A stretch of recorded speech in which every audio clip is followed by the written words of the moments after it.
Well, hello again. Another little video. This one is a little bit of update as I know of. Christmas I got a call from Railmaster saying that there was a new update coming out in the new year, and also there was something that they wanted me to do for them. So I said, okay, fair enough. Anyway, a couple of months, 2-3 months ago, still nothing had happened. I got in touch with them and they said it was imminent, the update was coming, and also this other part, which is, in one sense, a secret. It is now September. It's been 2 years since we had an update, and I think people are getting a bit disheartened because there's a lot of new decoders coming out and they aren't in this system, so it makes it awkward for setting up decoders. So that is one little problem we have just at the moment. Now when it comes to setting up decoders, one thing is if I have a new loco, which is very, very rare these days because I'm just about full eat now, never mind do anything else, is downstairs I've got an oval, so I've got a DC system down there. I can actually run my trains down there, run them in, and they're all then, I know the train's working perfect. I'll then get the decoder, and then what I do is I use this, which is an ESU decoder tester. A lot of you have got them, but this is well worth the money. You can plug any type of decoder into it. You can then, off the plug which is there, or off the track there, you can actually then set up a decoder, program it as you would like in Railmaster, without having the train on the track.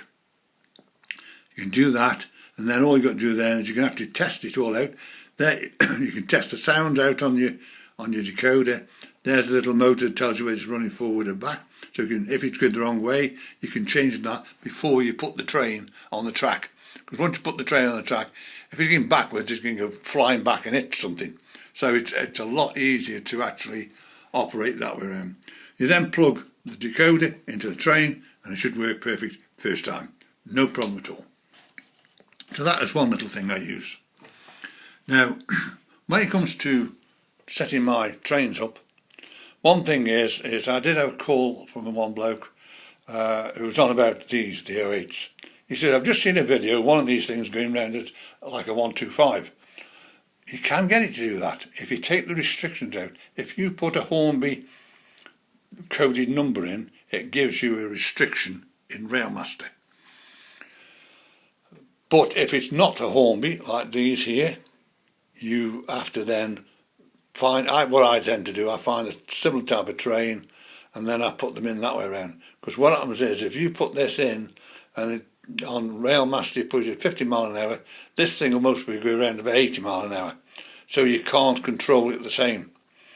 But what you can actually do is I've actually got a system which it's free, this thing is, and it's called GMRI, which is this.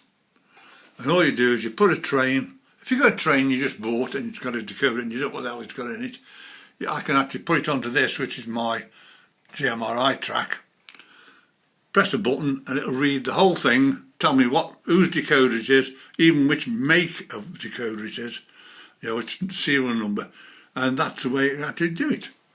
The same as this, look, see, there, look, I've got rail, that's got an MX63 4D version 37A plus. So that's what I can do. Now also what it does is, and this is my little box with all my trains and looks like this, and I put them in, I know what his DC address is, like that. I've got pictures which I put in there. This is the decoder model, so it tells me which decoder's got into each one of my trains. Here it tells me which the manufacturer the loco is, and then it goes to the model number again. But one thing out of this thing, you can set up a train off this on this particular track here. This is my GMRI track. You don't, whereas with Railmaster you've got to put it on the program track and then put it on the main track. You don't, you just do it all on one track. Now, one thing out of this is that is the normal part of it. Here you've got the motor, tells you where you can change the acceleration, deceleration and things like that. This one is, this part here is 5 and 6 on the CBs on Railmaster. So you can alter them what you want. But also there's this one. And that in fact you can do a speed curve. You can change it to whatever you want. And that is the way I set mine up. So what I'd do is I'd put the train on Railmaster at 50 mile an hour and then alter these to what I want so that that train then will go round at 50 mile an hour. And how I got round to knowing how my trains are running at 50 mile an hour is this, which is a speed detector. Basically what it is it's a speedometer. And what it does is, as a train goes past like this, it reads it and it tells you what speed the train's going. So what I can do with that, I can alter this curve to make that train as it goes past here at 50 mile an hour every time. Let it go round a few times, warm up, and then do that. So I know that then my trains are running. It's more efficient when you're running like this, which is a double header. So that one was the first one you set up at 50. Then you sort that one. Although they're identical, they've got identical decoders in, they don't always run the same. So what I have to do is alter one to work with the other one. And that's how I got that. So these will run in double headers. And that's the way I work some of my stuff. I love doing gadgets. Now, if I just come out of there for a minute, come back to my Railmaster here. As you've seen before, I have these little buttons and everything else. Now what this one here is if I do click this, all my street lights go out. Click it back, they all come on, and they go through a TrainTech RL1 relay. There's 2 relays and they'll take 3 amps on each set of contacts. So they're very, very powerful. So they're very, very good. Here, this one here, these 4 here, what these are is, if I click this one, this one, this one, and this one, what they are is a police box, a little boy here with a camera. He's there, I think he is. There he is. There's the little van with the light on the top, there's arc welding in there, and that's another TrainTech special effects unit, and I can control those through this. So I have to just turn this like this, and now I turn them all off like that. I've got little cars. These are from China. There's 5 of them. They're very, very cheap actually. And what I can do with that, I have to turn them off or turn them on. Most of the time I don't have this stuff on, but I've got this for these demonstrations. So that was one thing you can actually do. Now, same as this little one here. This is my little Rushton. I can actually get that running around at any speed I want, but that's controlled at 10 mile an hour. So that's how I do that one. So these trains here are controlled that way round. All my stuff on here is done the same. Now when it comes to track cleaning, first of all we have the rubber, which everybody knows about the rubber. But what I've got 1 or 2 different things here, and one of them is this. These are dust monkeys. They actually like that. You buy them in a pack of 4. They're from Woodland Scenics. And they just clip on the axles, and you don't put nothing. You don't have to put anything, but you can put solution on if you want, and just run that rental in a rake of wagons and just wipes all the stuff off the rails.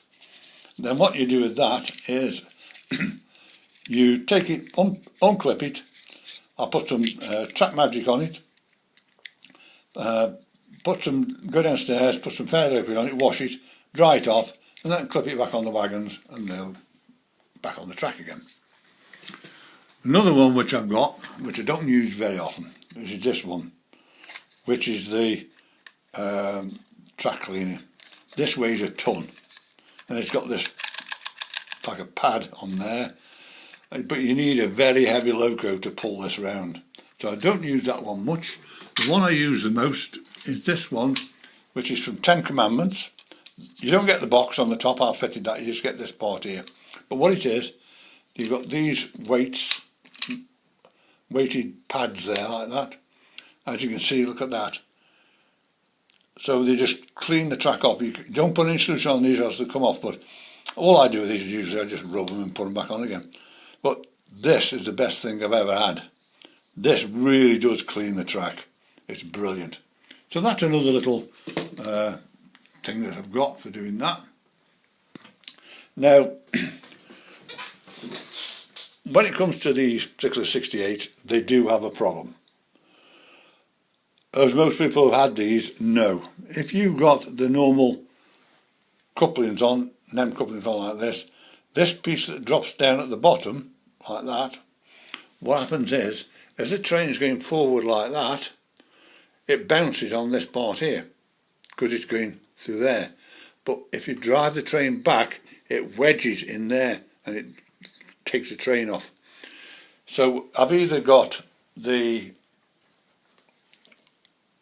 which are from West Hill Wagon Works, which are the normal magnet couplings of A and B's. I've got them, but they've actually come out with these, which are couplings for the 68s, and that's what they look like. These are brilliant. You really need these on the 68s to make them work properly. And as you can see here, down here, there's a pair on there. I've got the ordinary one on that one because this is got a special coupling on there, and there's one on the other end of there, and they work perfect. Now, as I said before, I've set these two up so they're all working head to head. Now I'll do this one here, and what I've got here is, as you've seen here, got all this bit here. I'll just do this bit here now. The next train to depart on platform 2 will be the 11:45 Regional Railway Service to Grimsby Town, calling at Stockport, Sheffield, Doncaster, Scunthorpe and Grimsby Town only. This train is formed of 3 coaches. First class accommodation is located at the front of the train. A buffet service is available on this train. Please mind the gap when boarding this train. Now these have got reed lights in. They're about £6 odd a piece, and they work like they've got a magnet. I've got them over there. You just wipe over the top and it turns the lights on and off. They're brilliant. I really love them. That is my Transpennine one working round. I'll bring that round to a stop.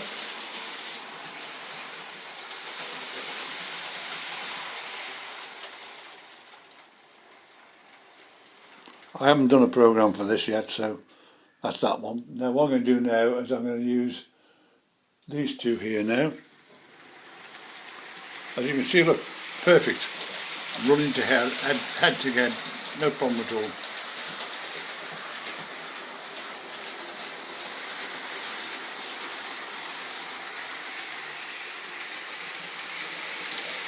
So the joints are so flexible, but those magnets hold them together.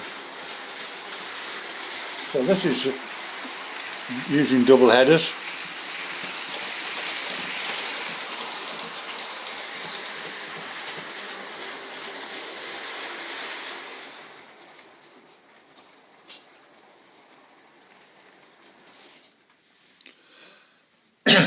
So, to say I'm still here. If you want me at any time, I'm on 01782 302194. My email address is there as well. Please subscribe, and at the bottom of each video, in the top of the comments, there's a little one there if anybody wants to donate something. Say I've got one or two that donate automatically every month, and other people just do it on an odd occasion. It does help me a bit, but say the state as we are at the moment, I can just about afford to live, never mind buying something for the railway. Until my mortgage goes down, I've got no chance of buying anything else at the moment. But also, if anybody's got a loco they don't want anymore, I would very happily to take it off your hands. And you can always contact me on my email address. And say I've got 70 odd locos here, but as I say, at the moment I can't afford nothing at the moment, not a thing. But that's the way of the world at the moment, afraid. But anyway, forget me for moaning. But thank you very much for watching, and I'll see you again soon. Bye.